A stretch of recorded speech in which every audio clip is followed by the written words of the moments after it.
I'm Sachin Kumar, KIC Inter College Gulera Padana Kushinagar.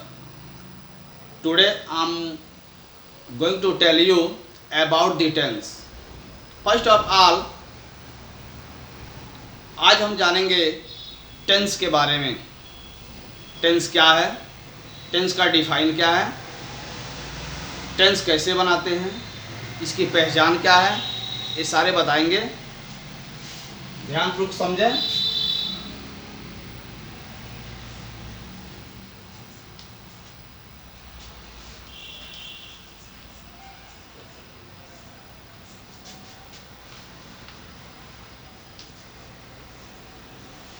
Tense tense means होता है काल या समय। टेंस मीन्स होता है काल या समय। टेंस का डिफाइन है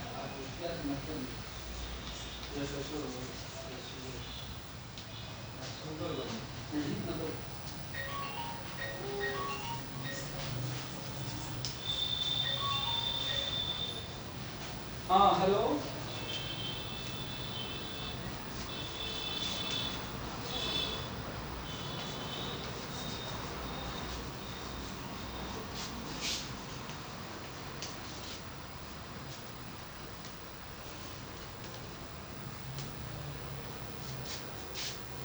हेलो, हाँ, हम रामकृष्ण स्कूल से बोल रहे हैं।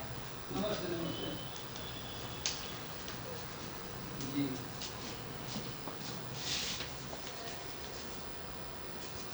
कब आना है? अरे कब आना है? टेंस कब आना है? Tense is mode to find out state, time and action. जब भी हम टेंस बनाते हैं, टेंस में स्टेट जो उसकी दशा स्थिति और टाइम जो उसकी समय है और जो उसका एक्शन जो कार्य है, ये हमेशा एक्टिविटी रहता है, यानी हमेशा होता रहता है। इतने ये तीनों वर्क हमेशा किसी प्रकार के टेंस बनाए जाएंगे, या तीनों के तीनों टेंस इसमें बिल्कुल ही स्थापित रहेंगे। फिर जानते हैं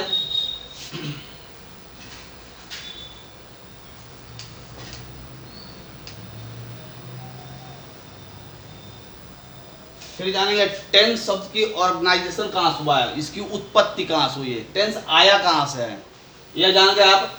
tense is mode to find out state, time and action, यानी जो स्थिति होती है, दशा होती है, जो कंडीशन होती है, जो टाइमिंग होती है, समय होती है, और एक्शन जो क्रियान्वय होता है, अर्थात जो कार्य होता है, उसमें इससे पता चल जाता है। टेंस से, इन दशाओं से यह पता चल जाता है, क्लियर हो जाता है।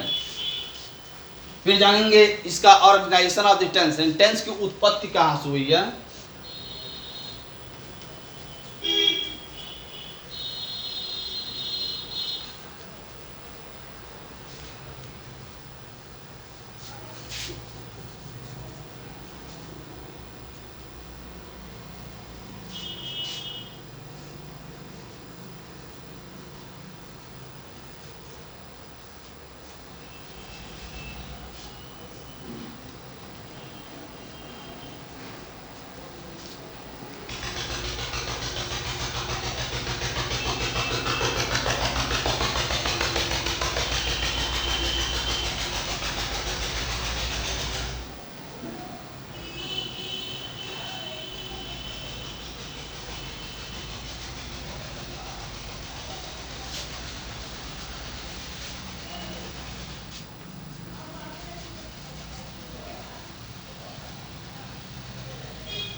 टेंस लैटिन भाषा के टेम्पस शब्द से बना है, जिसका अर्थ समय होता है। टेंस लैटिन भाषा के टेम्पस शब्द से बना है, जिसका अर्थ समय होता है।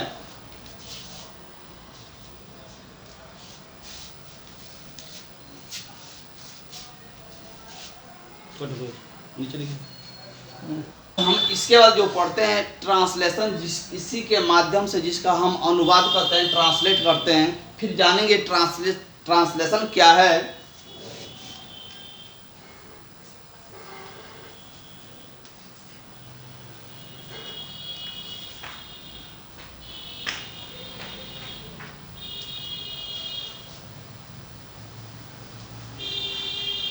Translation define.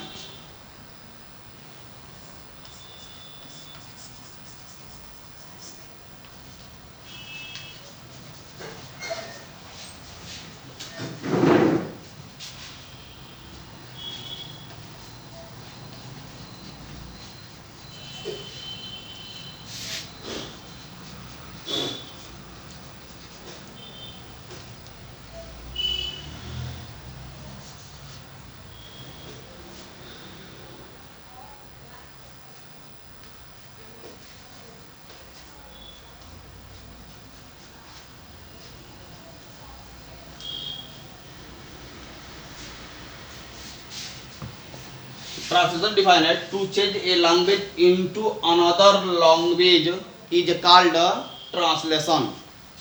एक भाषा को दूसरी भाषा में परिवर्तन कर देना ही अनुवाद कहलाता है, अर्थात ट्रांसलेशन कहलाता है। और तो माय डियर स्टूडेंट, फिर आगे next topic kinds of tense. Kinds of tense and tense के प्रकार।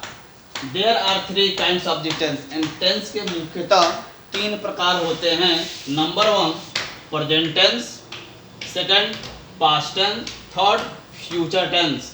प्रेजेंट टेंस को हिंदी वर्ड में वर्तमान काल या वाक्य के अंत में है, हैं, हो, हूँ शब्द का बोध होता है। पास्ट टेंस में भूतकाल जिसके अंत में था, थे, थी या था शब्द आता है। थर्ड नंबर है फ्यूचर टेंस जिसको हिंदी में कहते हैं भविष्य काल, जिसके अंत में गा, गेगी शब्द का बोध होता है। ये जो 3 टेंस हैं, ये प्रत्येक तीनों टेंस 4 भागों में विभाजित होते हैं।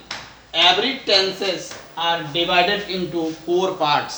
यानी प्रत्येक टेंस 4 भागों में विभक्त होते हैं, बांटे जाते हैं। नंबर 1 इंडेफिनिट जिसको हिंदी में बोलते हैं अनिश्चित। सेकंड है कॉन्टिन्यूज जिसको हिंदी में बोलते हैं जारी या अपूर्ण। नंबर 3 परफेक्ट मीन्स होता है पूर्ण। नंबर 4 है परफेक्ट कॉन्टिन्यूज पूर्णापूर्ण होता है। यानी एक प्रत्येक टेंस के 4 भाग होते हैं जिसको हम रीडिंग करते हैं। Present indefinite, present continues, present perfect continues, past indefinite, past continues, past perfect continues, future indefinite, future continues, future perfect continues.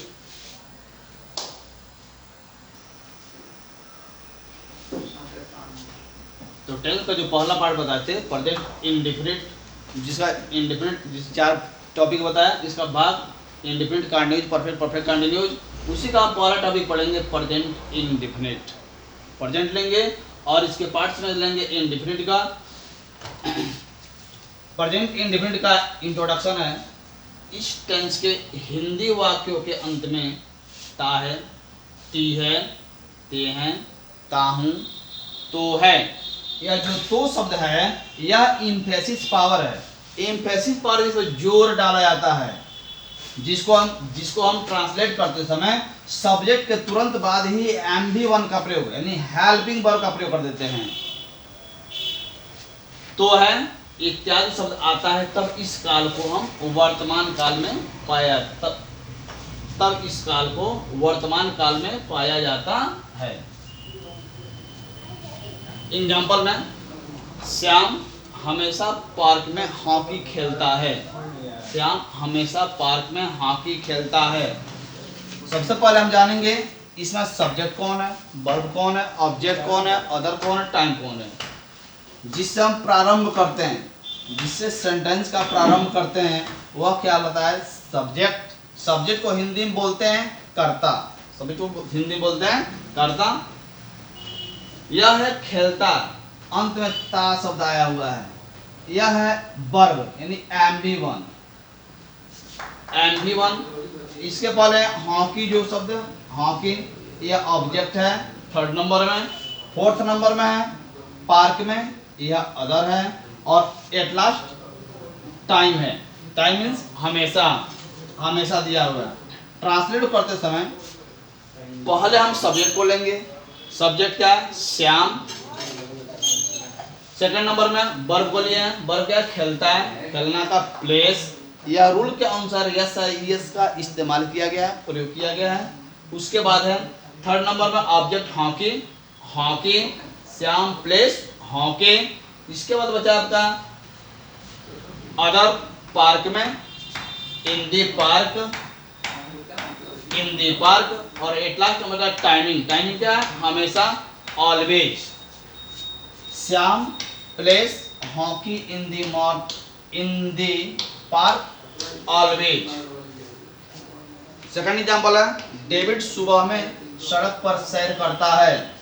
David subject हो गया, वर्ब कौन है? सैर करता है, सैर करना, roams. David roams on the road in the morning, in the morning. यह जो मॉर्निंग शब्द है जिसमें ऑलरेडी आर साइलेंट होता है, मॉर्निंग, गुड मॉर्निंग यानी आर साइलेंट होता है।